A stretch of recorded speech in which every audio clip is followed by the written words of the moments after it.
करने दिया। मैं उन्हीं संस्कारों में जी रही हूँ, लेकिन ये कोई समझ नहीं पा रहा। बिल्कुल बेटा, ऐसा ही था, क्योंकि कहते मुझे नहीं पता कि है, मेरे दोस्त मुझे कहते हैं। जी, तो कहते हैं ना, जिसको जब तक स्वयं को कष्ट नहीं होता है वो दूसरे का कष्ट नहीं समझ सकता है ना। तो आप इसी प्रकार से जी रही थी कष्टों में। ये लोग नहीं, कि कोई नहीं समझ सकता, केवल हंसता है या कहता नाटक कर रहे हैं, है ना, बोलेंगे नाटक कर रहे हैं। अरे वो काम नहीं करना ना, इसीलिए वो पड़े पड़े सोती है और ये करती। वो जिसको कष्ट होता है वो जानता है अपने कष्टों के बारे में। ये जो समस्या है मानसिक बेटा, ये दरबार की कृपा से एक दिन में ही नष्ट होती है। आप जैसे दरबार से जुड़े एक दिन में सब नष्ट हुआ आपका।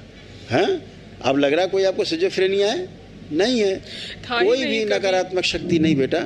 ये सब स्मृतियाँ होती हैं बाहरी। आप अच्छे से जीना चाहते हो, हर आदमी अच्छे से जीना चाहता है, बाहरी स्मृतियाँ जीने नहीं देती। ये जो नकली बीमारी है जो घेर लेती स्मृति के रूप में, जिसको जकड़ लेती वही जानता, उसका दिल जानता है कैसे बाहर निकले। कोई रास्ता नहीं होता। झाड़ फूक, टोना टोटका, जादू टोना उसका उपाय नहीं बेटा। ये उसके उपाय नहीं, आपने सब करके देख लिए इतने वर्षों ने भी मुझे बोला। हाँ बेटा, तो सब कुछ करके देख लिए, दवाओं से भी आपने करके देख लिया। ना तो दवाओं से जाने वाला ये रोग है, और ना ही ये झाड़ फूक, टोना टोटका, जादू टोना से जाता है, और बढ़ जाता है औषधियों से भी, और ये नकारात्मक लोगों के पास जाने से और बढ़ जाता है। जब आप वैदिक प्रक्रिया से जुड़ते हैं, भोलेनाथ से जुड़ते हैं, सीधे माँ से जुड़ते हैं, एक दिन में, एक क्षण में सब समस्या समाप्त हो जाती है।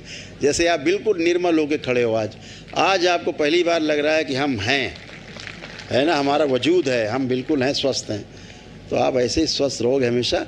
लेपन बेटा केवल सिर पे नाभिक जरूर करना है। अच्छा, खूब खुश रहो, प्रसन्न। और प्रभु और गुरुदेव वाइफ को वेस्कुलर नेक्रोसिस, कुछ नहीं, ऐसे ही जैसे इनको ऐसे उनको था, कुछ भी नहीं, खुश रहो। जब पहले अचानक से हमेशा बेहोश हो जाती थी अचानक से, तो लोग सोचते थे नाटक कर रही है। सब गंदगी गई, सब बाहरी गंदगी होती है। हमेशा जिसके साथ ऐसा हो घर परिवार में, उसको अपने परिवार के सदस्यों के साथ हमेशा सहानुभूति रखनी चाहिए। पड़ोस में कोई ऐसा हो तो उसके प्रति सहानुभूति रखनी चाहिए कि वो स्वस्थ हो। हंसी उड़ाने से वो समस्या आपको भी हो सकती है, किसी को हो सकती है। तो कोई ऊपर से लिख के नहीं आया, उसके हाथ बंधे रहना, पैर बंधे रहना, लगता है कुछ कर नहीं पाएंगे, कर नहीं सकती थी, ऐसे उसका जीवन नरक था। और जहाँ जहाँ झाड़ फूक कराने गए समस्या बजाय घटने की ओर बढ़ जाती है। तो इन सब से हमेशा बचना है, सबको दूर रहना है।